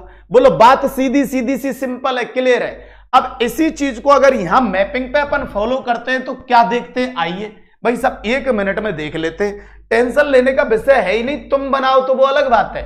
भाई साहब ये धौलपुर में बना रहा हूं, ये मैपिंग में मैंने धौलपुर को इंडिकेट किया है, बिल्कुल किया है सर। धौलपुर को इंडिकेट करने के बाद यहां पे मुझे दिख रहा है ये धौलपुर की क्या है, पूरब है। अब ये प्राचीन राजस्थान में समझा रहा हूं, पहले ये धौलपुर की पूरब है, बिल्कुल। फिर इसके बाद इन जिलों की पूरब आती जाएगी आती जाएगी आती जाएगी, ठीक है सर, कोई बात नहीं है। अब यहां पे ध्यान देना अच्छे तरीके से, मैंने ये एक जिला लिया है जिसका नाम है मेरे भाइयों जैसलमेर। जी सर, अब तुम खुद बताइए, जैसलमेर की ये पूरब है, बिल्कुल ठीक कह रहे हैं सर आप तो। हाँ भाई साहब, जैसलमेर की ये पूरब है, बिल्कुल ठीक है सर। अब देखो जैसलमेर की पूरब से आगे और किस किस की पूरब है, जैसे जोधपुर की ये पूरब है, बाड़मेर की ये पूरब है, देखो आप अच्छे तरीके से देख पा रहे हो। लेकिन सबसे लास्ट में पूरब किसकी है? जैसलमेर की है। इससे पीछे किसी की पूरब है ही नहीं, देख लो भले ही आप, किसी की भी नहीं है। तो सबसे पहले पूरब किसकी हुई? धौलपुर की। और सबसे एंड में पूरब किसकी हुई? जैसलमेर की। तो बताइए सर्वप्रथम सूर्योदय किस पे हुआ? धौलपुर पे। और सबसे अंत में सूर्योदय किस में हुआ? जैसलमेर में। नवीन राजस्थान में चेंज हुआ है, ध्यान रखना। मैं इसीलिए इस पॉइंट को इतना अच्छे तरीके से आपको बता रहा हूं, अच्छे से सुनना। अब चलते हैं अस्त वाली स्थिति में। तो अस्त में मैंने क्या कहा? पश्चिम देखी जाती है। अब बताइए धौलपुर की पश्चिम यह है, तो देखो और किसी की इतनी पहले पश्चिम पड़ ही नहीं रही है। भरतपुर की यहां पे है पश्चिम, करौली की यहां पे है, तो सबसे पहले तो धौलपुर की आ रही है पश्चिम। बात तो गुरुजी आप एकदम सही कह रहे हो। और इधर चलते चलते चलते चलते हाईएस्ट पश्चिम किसकी है लास्ट में? तो वो जैसलमेर की है। तो इसलिए देखो सबसे पहले पूरब पड़ी धौलपुर की, तो सर्वप्रथम सूर्योदय धौलपुर में। ठीक सर। सबसे एंड में पूरब पड़ी किसकी? जैसलमेर की, तो सबसे अंत में सूर्योदय जैसलमेर में। अब सूर्यास्त की बात करेंगे तो पश्चिम दिशा को टारगेट करेंगे, तो सबसे पहले पश्चिम किसकी है? धौलपुर की, तो सर्वप्रथम सूर्यास्त धौलपुर में। और सबसे एंड में पश्चिम किसकी है? तो जैसलमेर की, तो सबसे अंत में सूर्यास्त किसमें? जैसलमेर में। गुरुजी गजब। अब गजब तो तब होगा ना जब नवीन राजस्थान में चलेंगे आप। अभी तो देखते चलो होता क्या क्या है। यहां पे मैंने कौन निकाला था भाई साहब? धौलपुर निकाल लिया। और यहां पे मैं किसको देख रहा था आपके लिए भाई साहब? जैसलमेर को देख रहे थे, बिल्कुल गुरुजी। और ये प्राचीन राजस्थान था, ये मत भूल जाना, ये प्राचीन है। Okay sir. अब बताइए धौलपुर में मैं कहूंगा, इसमें मैंने देखा सबसे पहले पूरब आ रही है, तो इसी में राजस्थान के संदर्भ में सर्वप्रथम क्या होता है? सूर्योदय। फिर सबसे एंड में पूरब किसकी आ रही थी? जैसलमेर की। तो मैं यहां पे कहूंगा सबसे अंत में सूर्योदय। ये प्राचीन राजस्थान चल रहा है, अभी नवीन राजस्थान में चलेंगे। सबसे अंत में सूर्योदय तो किसमें होता है? जैसलमेर में। फिर हम सूर्यास्त के लिए गए, तो उसके लिए टारगेट करते हैं पश्चिम दिशा, तो सबसे पहले पश्चिम किसकी पड़ी? धौलपुर की। तो ध्यान रखेंगे भाई साहब, इसमें ही कह देंगे हम सर्वप्रथम सूर्यास्त। बात तो ठीक है सर। और भाई साहब सबसे लास्ट में आपकी जो आई थी मेरे भाइयों, सबसे लास्ट में जो आई थी पश्चिम, वो किसकी आई? जैसलमेर की। तो इसमें कह देंगे सबसे अंत में सूर्यास्त। अब सर ये बात तो हमने पहले भी रट रखी थी, इसमें क्या नया है? भाई साहब नया जब अगले मैपिंग पे पहुंचेंगे तभी तो पता चलेगा नया क्या है। अभी तो आप इस मैपिंग में हो, अब अगले मैपिंग पे चलना, जब आपके भाई साहब कुछ आंखें खुलेंगी, आपकी आंखें कि यार ये भी होता है। बिल्कुल ये भी होता है मेरे भाई। इसके लिए क्या है कि मैपिंग और अपने सब्जेक्ट पे बहुत विशेष ध्यान होता है, ध्यान दिया जाता है मेरे भाई, तब ये चीजें निकल के आती हैं, ऐसे ही नहीं निकल के आती हैं। अब देखिए यहां पे नवीन राजस्थान का मैप में आपके सामने ले आया, बिल्कुल ले आए सर आप। अब यहां नवीन राजस्थान में मैं धौलपुर को उसी तरीके से इंडिकेट कर रहा हूं, बिल्कुल। तो देखो धौलपुर से तो नवीन राजस्थान में कोई जिला अलग हुआ नहीं है, तो यहां तो कोई फर्क पड़ेगा नहीं, ठीक है। फिर मैं इंडिकेट कर रहा हूं किसको भाई साहब? जैसलमेर को, ठीक है सर। जैसलमेर को भी आपने दर्शा दिया। अब आप गौर फरमाएंगे, और सर गौर क्या फरमाना है वो मैं बताऊंगा। भाई साहब बाड़मेर जो है ना, वो ये है, ये बाड़मेर है सर। ये बालोतरा है जो भाई साहब, अब ये बाड़मेर नहीं है, इससे ये अलग हो चुका है जिला। कौन? बालोतरा। गुरुजी बात तो आप सही कह रहे हैं। इसका मतलब पहले जो बाड़मेर था वो यहां तक था, अब बाड़मेर यहां तक है। समझ रहे हैं मेरी बात में क्या कहना चाह रहा हूं? भाई साहब ये तो आपका कौन सा जिला है? बाड़मेर, ठीक है सर। ये आपका कौन सा जिला है? जैसलमेर सर। और बाड़मेर से पूर्व साइड में जो अलग हुआ है ये कौन सा जिला है? बालोतरा। ओके सर, अभी ध्यान देना। और ये कौन सा जिला है? धौलपुर। अब चलिए सूर्योदय पे चलते हैं, सूर्योदय पे। और हर एक बच्चे को पता है सूर्योदय के लिए पूरब साइड को इंडिकेट करते हैं, गुरुजी ने हमें बताया है। तो बताइए भाई साहब धौलपुर की पूरब यही तो है, बिल्कुल ठीक सर। अब बताओ इससे पहले पूरब किसी की आ रही है? नहीं आ रही सर, इसलिए सर्वप्रथम सूर्योदय इसमें हो जाएगा। उसके बाद इन जिलों की पूरब आ रही है, पूरब आ रही है, पूरब आ रही है। अब बताना बालोतरा की ये पूरब है, बिल्कुल ठीक कह रहे हैं सर। जैसलमेर की ये पूरब है, बालोतरा की ये है, ये बाड़मेर की पूरब नहीं रही। और बाड़मेर की जो पूरब है वो ये आ गई भाई साहब, ये आ गई बाड़मेर की पूरब। अब बताइए बाड़मेर की जो पूरब है वो जैसलमेर से भी पीछे गई, और जैसलमेर से पीछे गई तो इसका मतलब जो सबसे अंत में सूर्योदय होगा वो अब जैसलमेर में नहीं, वो बाड़मेर में होगा। क्योंकि पहले क्यों जैसलमेर में हो रहा था? क्योंकि बाड़मेर यहां तक था भाई साहब, यहां तक था। मेरे को एक बार आप कमेंट करके ये बताओ कि बात समझ में आई कि नहीं आई। एक बार कमेंट करके बता दो बस कि बात ये बहुत इंपॉर्टेंट जो मैंने समझाई है ये समझ में आई कि नहीं आई। भाई सबसे पहले पूरब धौलपुर की सूर्योदय हो जाएगा उसमें, उसके बाद क्रमानुसार आ रही है, उसके बाद बालोतरा की पूरब यहां पे आ गई, जैसलमेर की यहां, लेकिन बाड़मेर की बालोतरा बनने की वजह से पूरब और भी पीछे चली गई, और इसीलिए अब सबसे अंत में सूर्योदय कहां होगा? बाड़मेर में होगा। लाडलो बोलो बात समझ में आई कि नहीं आई मेरे भाई? जल्दी से बता दीजिए। Yes sir, yes sir, yes sir. ये हुई ना बात मेरे भाइयों। तो देखो मैंने क्या कहा, धौलपुर में तो अभी भी बेटा क्या होगा आपका? सर्वप्रथम सूर्योदय होगा, बिल्कुल, क्योंकि सबसे पहले पूरब इसी की है। ओके, और यहां चेंज हुआ है मामला भाई साहब, सबसे अंत में जो सूर्योदय है, जी सर, सबसे अंत में जो सूर्योदय है मेरे भाइयों, वो सबसे अंत में सूर्योदय कहां होगा? बाड़मेर में होगा। गजब की बात गुरुजी। अब चलते हैं अस्त वाली कंडीशन पे।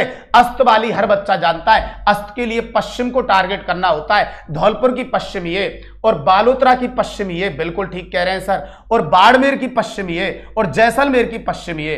तो बताइए सबसे पहले पश्चिम किसकी पड़ रही है? धौलपुर की। सबसे एंड में पश्चिम किसकी पड़ रही है? जैसलमेर की। तो सर्वप्रथम सूर्यास्त तो धौलपुर में ही रहेगा, लेकिन सबसे अंत में जो सूर्यास्त रहेगा वो जैसलमेर में, वो बाड़मेर मत कर देना, क्योंकि बाड़मेर की पश्चिम से भी पश्चिम किसकी जा रही है? जैसलमेर की जा रही है। बोलो भाई साहब बात समझ में आई कि नहीं आई? तो जैसलमेर के अंतर्गत आप लिख देंगे मेरे भाइयों कि राजस्थान में मेरे भाई सबसे अंत में, राजस्थान में सबसे अंत में सूर्यास्त कहां होता है? तो जैसलमेर।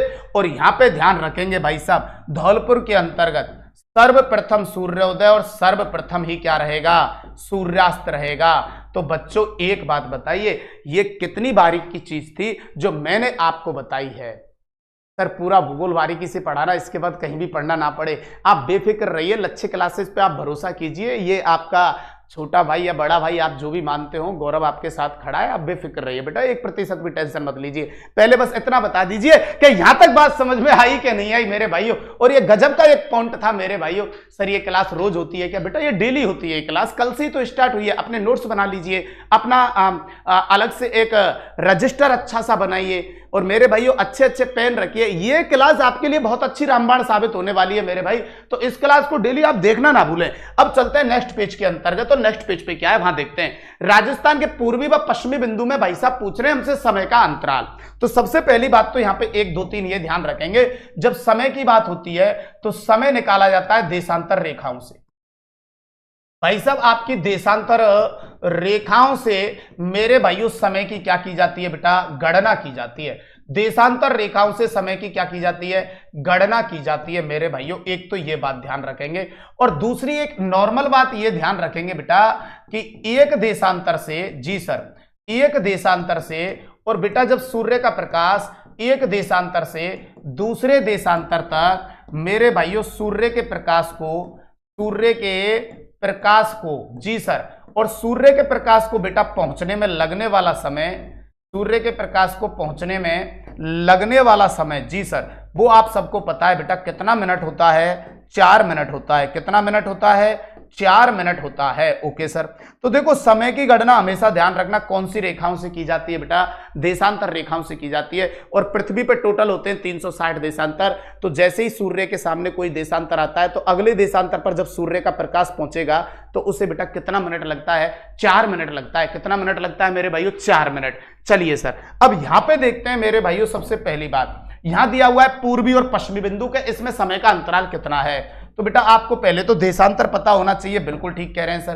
तो यहां से एक देशांतर रेखा आपकी गुजरती है। ओके सर, और इस आपके पश्चिमी बिंदु से एक देशांतर रेखा गुजरती है जिसे आप कहते हैं 69 डिग्री 30 मिनट, 69 डिग्री 30 मिनट पूर्वी देशांतर। ओके सर, और जो यहां से गुजरती है बेटा उसे आप कहते हैं 78 डिग्री 17 मिनट 78 डिग्री 17 मिनट पूर्वी देशांतर। ओके सर, तो अब कैसे निकलेगा समय?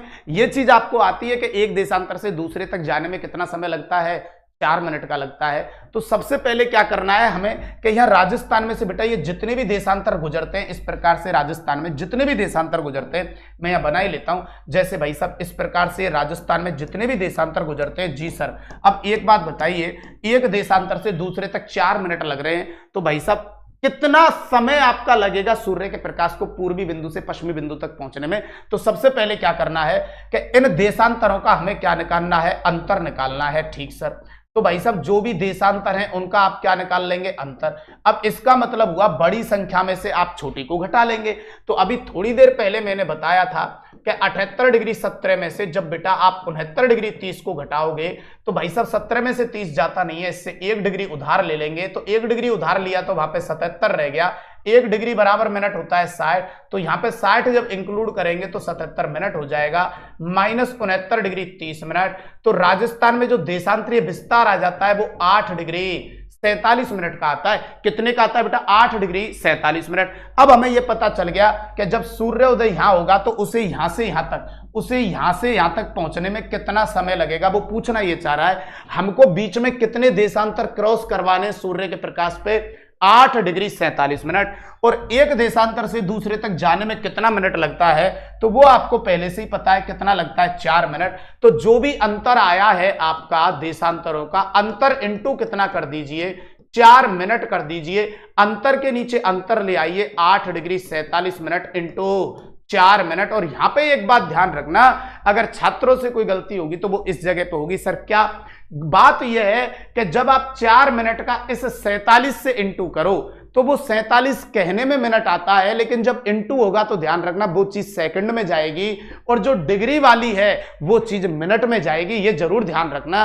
8 डिग्री 47 मिनट बोलने में आ रहा है, लेकिन जब वो इंटू 4 से होगा तो वो सेकंड में जाएगा, और डिग्री जो है वो मिनट में जाएगा। तो चलते हैं, आइए मेरे भाइयों, यहां पे बात आती है 7 चौक 28, बचा मेरे पास 2, 4 चौक 16 और 2 18। ये तुरंत लिख देना, ये क्या है अपने पास, सेकंड हैं। और 8 चौक 32, 32 क्या है, मिनट। अब बेटा इसे तब तक आप हल्का करेंगे तब तक हल्का होगा।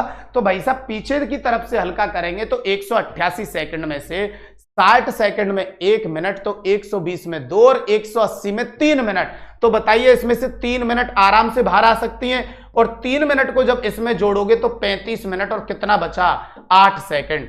इसका मतलब अगर कल को यह कहे कि राजस्थान के पूरब से पश्चिमी बिंदु में समय का अंतराल कितना आता है, तो ध्यान रखना 35 मिनट 8 सेकंड आता है। और इसे बेटा डायरेक्ट अगर राउंड फिगर में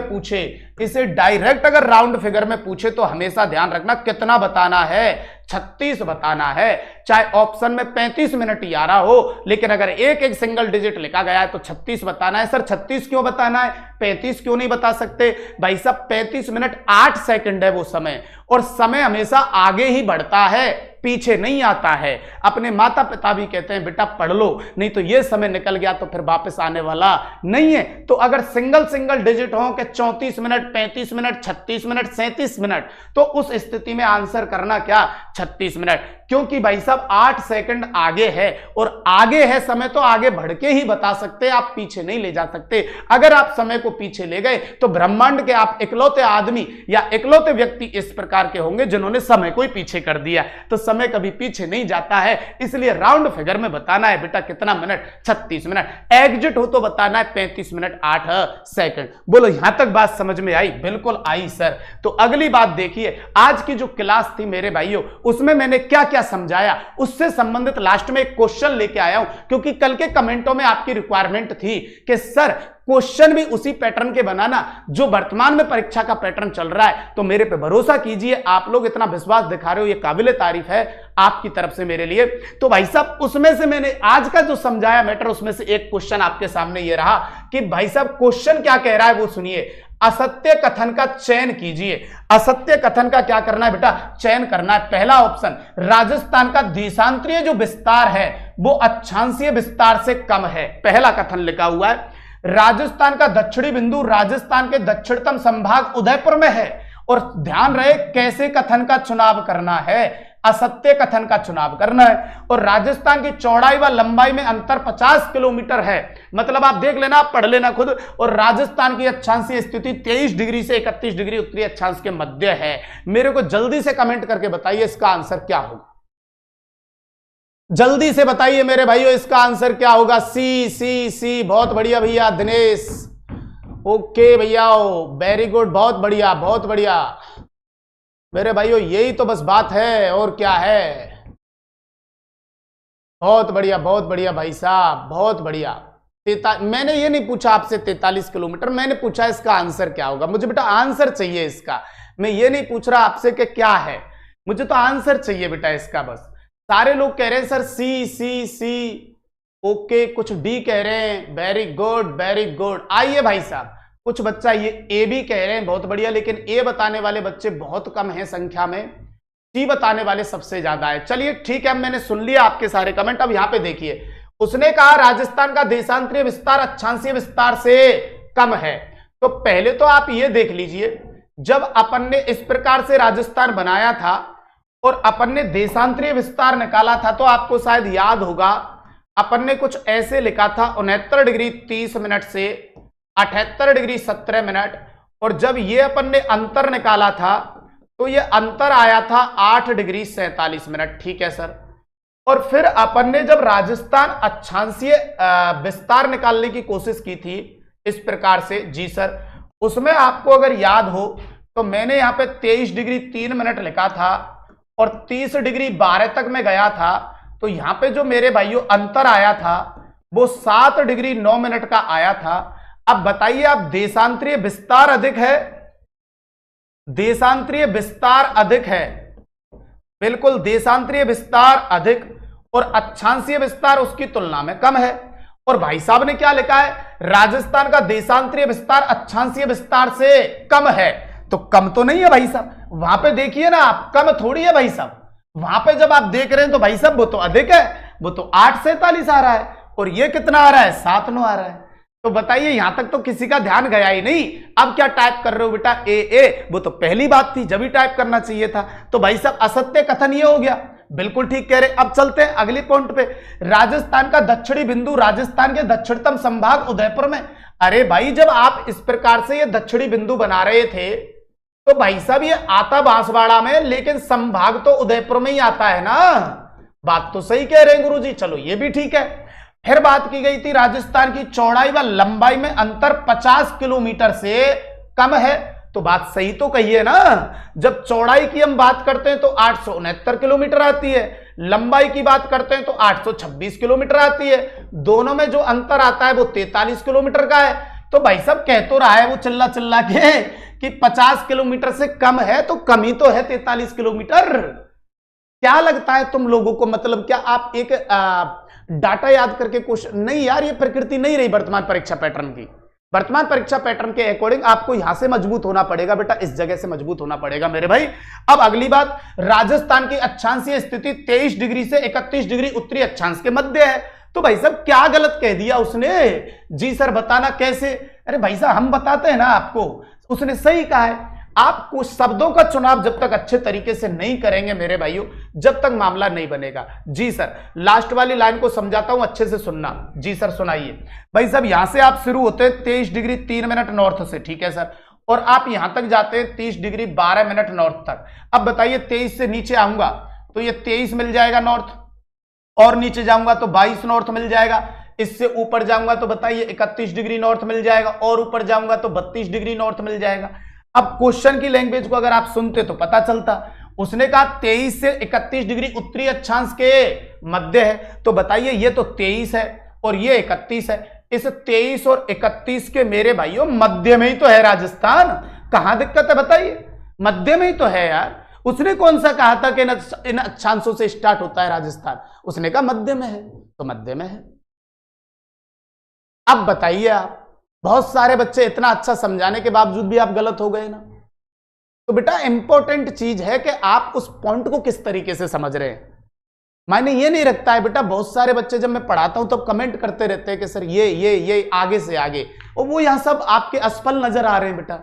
बात यह है कि आपका जब तक कॉन्सेप्ट क्लियर नहीं होगा ना, तब तक आप आज की प्रकृति के अकॉर्डिंग आने वाला जो परीक्षा पैटर्न है, क्वेश्चन जो आ रहे हैं वो सही नहीं कर सकते। तो इसलिए पढ़ाते वक्त जब मैं पढ़ाऊं तो बहुत फोकस आपका यहाँ पे बहुत अच्छे तरीके से यहाँ पे होना चाहिए। अब चलिए, अब अगला क्वेश्चन, उसमें कह रहा हूं मैं आपसे कोई गलती नहीं होनी चाहिए, ध्यान रखना। अगला जो क्वेश्चन है, जी सर, अगला क्वेश्चन ये रहा, सही कूट का चयन कीजिए। अब बताइए, यहां से आपके सूची फर्स्ट में लिख दिया है उसने ए में।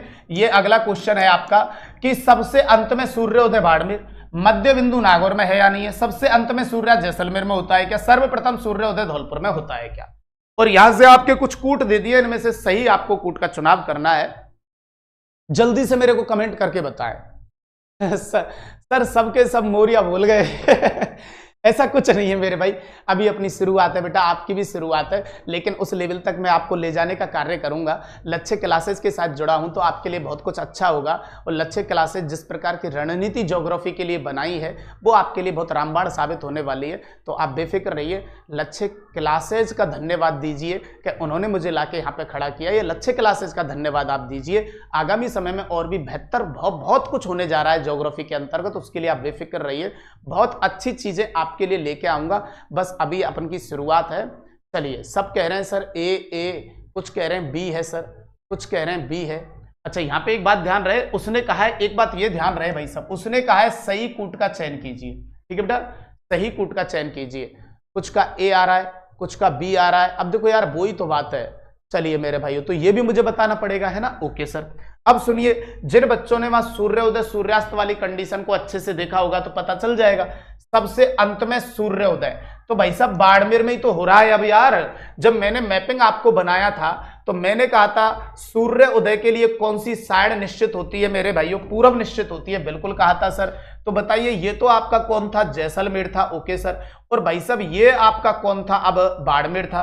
तो दोनों में से जब एंड में आप देखेंगे तो बताइए, जैसलमेर की तो पहले ही पड़ रही है ना पूरब, बाड़मेर की तो इसके बाद पड़ रही है। तो भाई साहब जब सबसे अंत में पूछ रहा है तो बताइए, सबसे पहले इन दोनों का ही कंपेयर कर लेते हैं, इस जिले का और इस जिले का। तो बताइए, जैसलमेर की पूरब तो पहले पड़ रही है ना, बाड़मेर की बाद में पड़ रही है। तो यार सबसे अंत में सूर्योदय बाड़मेर में ही तो होगा यार।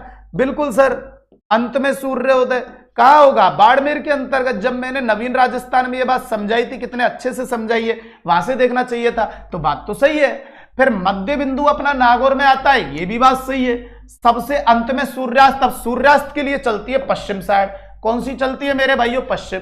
तो बताइए, जैसलमेर की पश्चिम ये है और बाड़मेर की है। अब सबसे लास्ट में पश्चिम किसकी पड़ रही है, जैसलमेर की। तो भाई साहब जैसलमेर में अंत में सूर्यास्त, बात तो सही कह रहे हैं सर, अंत में सूर्यास्त। ओके, तो भाई साहब ये भी बात सही है, बिल्कुल। और सर्वप्रथम सूर्योदय धौलपुर में होता है, तो यहां सबसे पहले पूरब किसकी पड़ती है मेरे भाइयों, धौलपुर की। बिल्कुल ठीक कह रहे हैं सर, तो यहां सबसे पहले पूरब जो पड़ती है वो धौलपुर की पड़ती है, तो सर्वप्रथम सूर्योदय। अब बताइए यार, उसने कहां गलत कहा सब पॉइंटों में मेरे भाइयों, ये सारे ही पॉइंट उसने एकदम क्या लिखे हैं, सही लिखे हैं बेटा। यहाँ ए सही है मेरे भाई। तो मेरे भाइयों, आज की जो क्लास थी और कल की जो क्लास हुई थी, जो बच्चे आज जुड़े हैं उनसे मेरी एक रिक्वेस्ट है कि आगे की स्थिति तभी आपको समझ में आएगी बहुत अच्छे तरीके से जब आप पिछली क्लास का अध्ययन कर लें। तो कल जो क्लास हुई थी उसे आप जरूर देख लें। और आज जो ये क्लास हो चुकी है, अपन ने फर्स्ट टॉपिक में राजस्थान का स्थिति कंप्लीट कर लिया, अक्षांशीय स्थिति कंप्लीट कर लिया, देशांतरीय स्थिति कंप्लीट कर लिया। कल जो चलेगा वो राजस्थान का अपन लेके आने वाले क्षेत्रफल। क्या लेके आने वाले हैं, क्षेत्रफल, आकृति, सीमा से संबंधित मैं बात करने वाला हूं बेटा कल के क्लास के अंतर्गत। तो मेरे भाइयों, आज के लिए इतना ही। कल मिलते हैं आपसे वापस उसी जोश और जज्बे के साथ, और सुबह मॉर्निंग के अंतर्गत एकदम फ्रेश मूड से मिलते हैं। तो आज के लिए इतना ही। जय माता दी, जय हिंद, जय जवाहर। Thank you.